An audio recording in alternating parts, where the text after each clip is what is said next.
भगवत गीता के अध्याय 3 गीता संपूर्ण श्लोक 1। अर्जुन उवाच जायसी चेत कर्मणस्ते मता बुद्धिर्जनार्दन तत्किं कर्मणि घोरे मां नियोजसी केशव। श्लोक का अर्थ है कि हे जनार्दन, यदि आपको यह मान्य है कि कर्म से ज्ञान श्रेष्ठ है, तो फिर हे केशव, आप मुझे इस भयंकर कर्म में क्यों प्रवृत्त करते हैं। अध्याय 3 गीता श्लोक 2। व्यामिश्रेणे वाक्येन बुद्धि मोह्यसीव में तदेकं वद निश्चित्य येन श्रेयोहमाप्नुया। श्लोक का अर्थ है कि आप इस मिश्रित वाक्य से मेरी बुद्धि को मोहित सा करते हैं, अतः आप उस एक मार्ग को निश्चित रूप से कहिए जिससे मैं परम श्रेय को प्राप्त कर सकूं। अध्याय 3 गीता श्लोक 3। श्री भगवानुवाच लोकेस्मिन् द्विविधा निष्ठा पुरा प्रोक्ता मया नघ ज्ञानयोगेन सांख्याना कर्मयोगेन योगिना। श्लोक का अर्थ है कि अध्याय 3 गीता श्लोक 4। न कर्मणाम नारंभान्नैष्कर्य पुरुषो श्रुते न च संन्यसनादेव सिद्धिं समधिगच्छति। श्लोक का अर्थ है कि मनुष्य न तो बिना कर्म किए कर्म बंधनों से मुक्त हो सकता है और न ही कर्मों के त्याग संन्यास मात्र से सफलता सिद्धि को प्राप्त हो सकता है। श्री भगवान बोले, हे निष्पाप अर्जुन, इस मनुष्य लोक में 2 प्रकार से होने वाली निष्ठा मेरे द्वारा पहले कही गई है। उनमें ज्ञानियों की निष्ठा ज्ञान योग से और योगियों की निष्ठा कर्म योग से होती है। अध्याय 3 गीता श्लोक 5। न ही कश्चित् क्षणमपि जातु तिष्ठत्य कर्मकृत् कार्यते ह्यवशः कर्म सर्वः प्रकृतिजैर्गुणैः है। श्लोक का अर्थ है कि कोई भी मनुष्य किसी भी समय में क्षण मात्र भी कर्म किए बिना नहीं रह सकता है, क्योंकि प्रत्येक मनुष्य प्रकृति से उत्पन्न गुणों द्वारा विवश होकर कर्म करता है। अध्याय 3 गीता श्लोक 6। कर्मेन्द्रियाणि संयमय य आस्ते मनसा स्मरन् इंद्रियार्थान विमूढ़ात्मा मिथ्याचारः स उच्यते। श्लोक का अर्थ है कि जो मूढ़ बुद्धि पुरुष कर्मेंद्रियों का निग्रह कर इंद्रियों के भोगों का मन से स्मरण चिंतन करता रहता है, वह मिथ्याचारी दंभी कहा जाता है। अध्याय 3 गीता श्लोक 7। यस्त्विन्द्रियाणि मनसा नियम्यारभतेर्जुन कर्मेन्द्रियः कर्मयोगमसक्तः स विशिष्यते। श्लोक का अर्थ है कि हे अर्जुन, जो मनुष्य मन के द्वारा इंद्रियों को वश में करने का प्रयत्न करता है और बिना किसी आसक्ति के कर्मयोग निष्काम कर्मयोग का आचरण करता है, वही सभी मनुष्यों में अति उत्तम मनुष्य है। अध्याय 3 गीता श्लोक 8। नेतं कुरु कर्म त्वं कर्म ज्यायो ह्यकर्मणः शरीर यात्रापि च ते न प्रसिद्धेत कर्मणः। श्लोक का अर्थ है कि हे अर्जुन, तू अपना नियत कर्तव्य कर्म कर, क्योंकि कर्म न करने की अपेक्षा कर्म करना श्रेष्ठ है। कर्म न करने से तो तेरी यह जीवन यात्रा भी सफल नहीं हो सकती है। अध्याय 3 गीता श्लोक 9। यज्ञ की उत्पत्ति का निरूपण। यज्ञार्थात् कर्मणोऽन्यत्र लोकोऽयं कर्म बंधनः तदर्थं कर्म कौन्तेय मुक्त संगः समाचर। श्लोक का अर्थ है कि यज्ञ की प्रक्रिया ही कर्म है। इस यज्ञ की प्रक्रिया के अतिरिक्त जो भी किया जाता है, उससे जन्म मृत्यु रूपी बंधन उत्पन्न होता है। आथ हे कुंती पुत्र, उस यज्ञ की पूर्ति के लिए संग दोष से मुक्त रहकर भली भांति कर्म का आचरण कर। अध्याय 3 गीता श्लोक 10। सहयज्ञाः प्रजाः सृष्टा पुरोवाच प्रजापतिः अनेन प्रस्विष्यध्वमेश वोस्त्विष्ट कामधुक्। श्लोक का अर्थ है कि अध्याय 3 गीता श्लोक 11 देवान् भाव्यतानेन ते देवा भाव्यन्तु वः परस्परं भाव्यन्तः श्रेयः परं वाप्स्यथ। श्लोक का अर्थ है कि इस यज्ञ द्वारा देवताओं की उन्नति करो और वे देवता तुम लोगों की उन्नति करेंगे। इस तरह एक दूसरे की उन्नति करते हुए तुम लोग परम कल्याण परमात्मा को प्राप्त हो जाओगे। सृष्टि के प्रारंभ में प्रजापति ब्रह्मा ने यज्ञ सहित देवताओं और मनुष्यों को रचकर उनसे कहा कि तुम लोग इस यज्ञ द्वारा सुख समृद्धि को प्राप्त करो और यह यज्ञ तुम लोगों की इष्ट परमात्मा संबंधित कामना की पूर्ति करेगा। अध्याय 3 गीता श्लोक 12 इष्टान भोगान ही वो देवा दास्यन्ते यज्ञ भाविता है तैर्दत्तान प्रदायभ्यो यो भुंक्ते स्तेन एव सह। श्लोक का अर्थ है कि यज्ञ द्वारा पोषित देवतागण तुम्हें इष्ट भोग प्रदान करेंगे।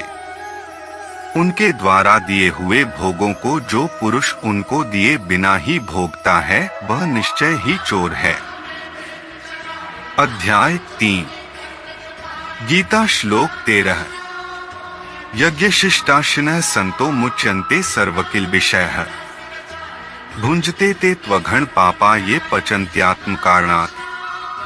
श्लोक का अर्थ है कि यज्ञ के अवशिष्ट अन्न को खाने वाले श्रेष्ठ पुरुष सब पापों से मुक्त हो जाते हैं, किंतु जो लोग केवल स्वयं के लिए ही पकाते हैं वे तो पापों को ही खाते हैं।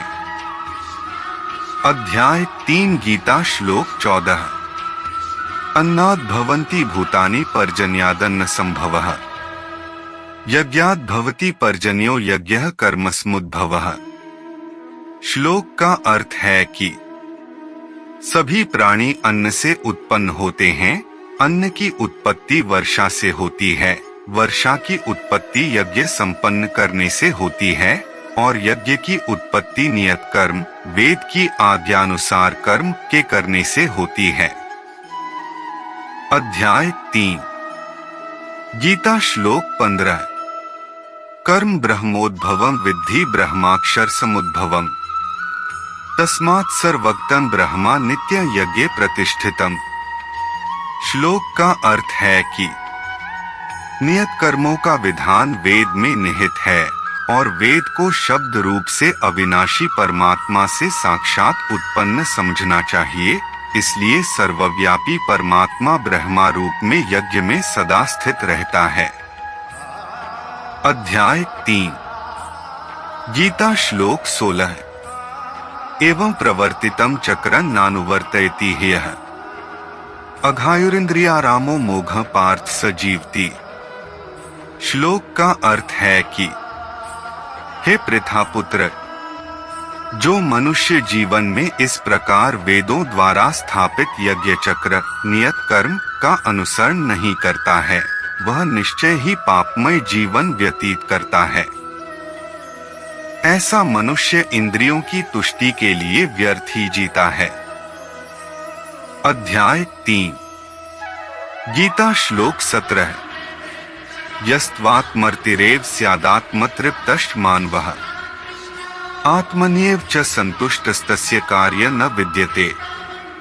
श्लोक का अर्थ है कि परंतु जो मनुष्य आत्मा में ही आनंद प्राप्त कर लेता है तथा वह अपनी आत्मा में ही पूर्ण संतुष्ट रहता है उसके लिए कोई नियत कर्म कर्तव्य शेष नहीं रहता है।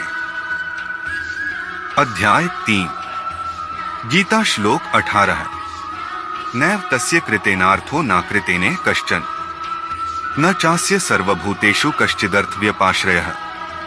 श्लोक का अर्थ है कि उस महापुरुष के लिए इस संसार में न तो कर्तव्य कर्म करने की आवश्यकता रह जाती है और न ही कर्म की न कोई कारण रहता है तथा उसे समस्त प्राणियों में से किसी पर निर्भर रहने की आवश्यकता नहीं रहती है। अध्याय 3 गीता श्लोक 19। तस्मात् सक्तः सक्तं कार्यं कर्म समाचर, असक्तो ह्याचरन् कर्म परमाप्नोति पुरुषः। श्लोक का अर्थ है कि आथ कर्म फल में आसक्त हुए बिना मनुष्य को अपना कर्तव्य समझकर कर्म करते रहना चाहिए, क्योंकि अनासक्त भाव से निरंतर कर्तव्य कर्म करने से मनुष्य को एक दिन परमात्मा की प्राप्ति हो जाती है। अध्याय 3 गीता श्लोक 20। कर्मणैव हि संसिद्धिमा स्थिता जनकादयः, लोक संग्रह में वापि संपश्यन कर्तुमर्हसि। श्लोक का अर्थ है कि राजा जनक जैसे अन्य मनुष्यों ने भी केवल कर्तव्य कर्म करके ही परम सिद्धि को प्राप्त किया है। आथ संसार के हित का विचार करते हुए भी तेरे लिए कर्म करना ही उचित है। अध्याय 3 गीता श्लोक 21। यद्यदाचरति श्रेष्ठस्तत्तदेवेतरो जनः, स यत् प्रमाणं कुरुते लोकस्तदनुवर्तते। श्लोक का अर्थ है कि महापुरुष जो जो आचरण करता है, सामान्य मनुष्य भी उसी का ही अनुसरण करते हैं। वह श्रेष्ठ पुरुष जो कुछ आदर्श प्रस्तुत कर देता है, समस्त संसार भी उसी का अनुसरण करने लगता है। अध्याय 3 गीता श्लोक 22। न मे पार्थास्ति कर्तव्यं त्रिषु लोकेषु किंचन, नान्वाप्तं वाप्तव्यं वर्त एव च कर्मणि। श्लोक का अर्थ है कि हे पृथापुत्र, तीनों लोकों में मेरे लिए कोई भी कर्तव्य शेष नहीं है।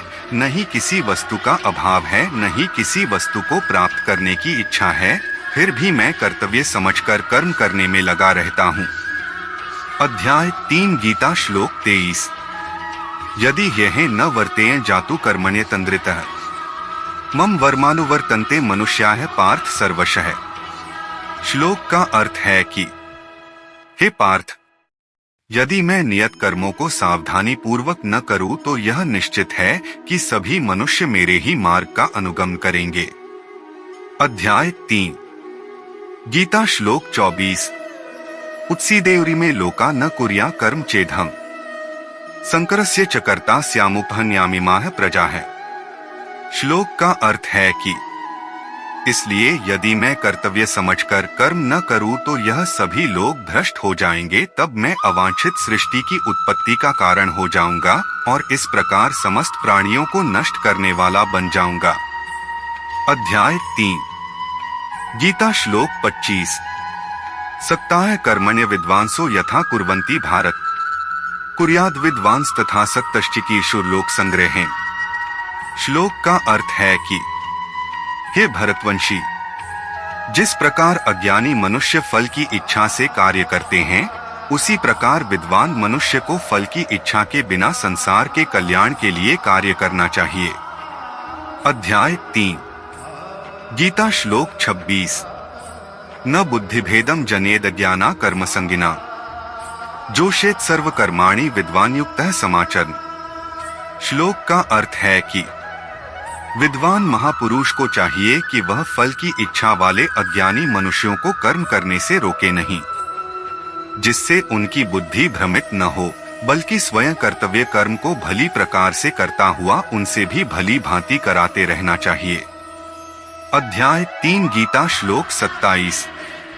प्रकृतेः क्रियमाणानि गुणैः कर्माणि सर्वशः, अहंकार विमूढ़ात्मा कर्ताहमिति मन्यते।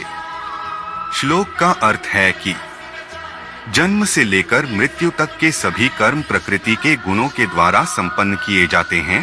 अहंकार के प्रभाव से मोहग्रस्त होकर अज्ञानी मनुष्य स्वयं को कर्ता मानने लगता है। अध्याय 3 गीता श्लोक 28। तत्त्ववित्तु महाबाहो गुणकर्म विभाग्यो है, गुणा गुणेषु वर्तन्त इति मत्वा न सज्जते। श्लोक का अर्थ है कि परंतु हे महाबाहु, परमतत्व को जानने वाला महापुरुष इंद्रियों को और इंद्रियों की क्रियाशीलता को प्रकृति के गुणों के द्वारा करता हुआ मानकर कभी उनमें आसक्त नहीं होता है। अध्याय 3 गीता श्लोक 29। प्रकृतेर गुण सम्मूढ़ाः सज्जन्ते गुणकर्मसु, तान् कृत्स्नविदो मंदान् कृत्स्नविन् विचाल्येत। श्लोक का अर्थ है कि माया के प्रभाव से मोहग्रस्त हुए मनुष्य सांसारिक कर्मों के प्रति आसक्त होकर कर्म में लग जाते हैं। आत्मपूर्ण ज्ञानी मनुष्य को चाहिए कि वह उन मंद बुद्धि वालों को विचलित न करे। अध्याय 3 गीता श्लोक 30 मयि सर्वाणि कर्माणि सन्न्यस्याध्यात्मचेतसा निराशीर्निर्ममो भूत्वा युध्यस् विगतज्वरः। श्लोक का अर्थ है कि आथ हे अर्जुन, अपने सभी प्रकार के कर्तव्य कर्मों को मुझ में समर्पित करके पूर्ण आत्मज्ञान से युक्त होकर आशा, ममता और संताप का पूर्ण रूप से त्याग करके युद्ध कर। अध्याय 3 गीता श्लोक 31 ये मे मतमिदं नित्यं नुतिष्ठन्ति मानवा है श्रद्धावंतों सुयंतो मुच्यन्ते तेपि कर्मभिः। श्लोक का अर्थ है कि जो मनुष्य मेरे इन आदेशों को ईर्ष्या रहित होकर श्रद्धा पूर्वक अपना कर्तव्य समझकर नियमित रूप से पालन करते हैं, वे सभी कर्मफलों के बंधन से मुक्त हो जाते हैं। अध्याय 3 गीता श्लोक 32 ये त्वेतद्भ्यसूयन्तो नानुतिष्ठन्ति मे मतम् सर्वज्ञान विमूढ़ांस्तान् विद्धि नष्टान् चेतसः। श्लोक का अर्थ है कि परंतु जो मनुष्य ईर्ष्यावश इन आदेशों का नियमित रूप से पालन नहीं करते हैं, उन्हें सभी प्रकार के ज्ञान में पूर्ण रूप से भ्रमित और सब ओर से नष्ट भ्रष्ट हुआ ही समझना चाहिए। अध्याय 3 गीता श्लोक 33 सदृशं चेष्टते स्वस्याः प्रकृतेर्ज्ञानवान्ति प्रकृति यान्ति भूतानि निग्रह की करिष्यति। श्लोक का अर्थ है कि सभी मनुष्य प्रकृति के गुणों के अधीन होकर ही कार्य करते हैं। यद्यपि तत्वदर्शी ज्ञानी भी प्रकृति के गुणों के अनुसार ही कार्य करता दिखाई देता है, तो फिर इसमें कोई किसी का निराकरण क्या कर सकता है।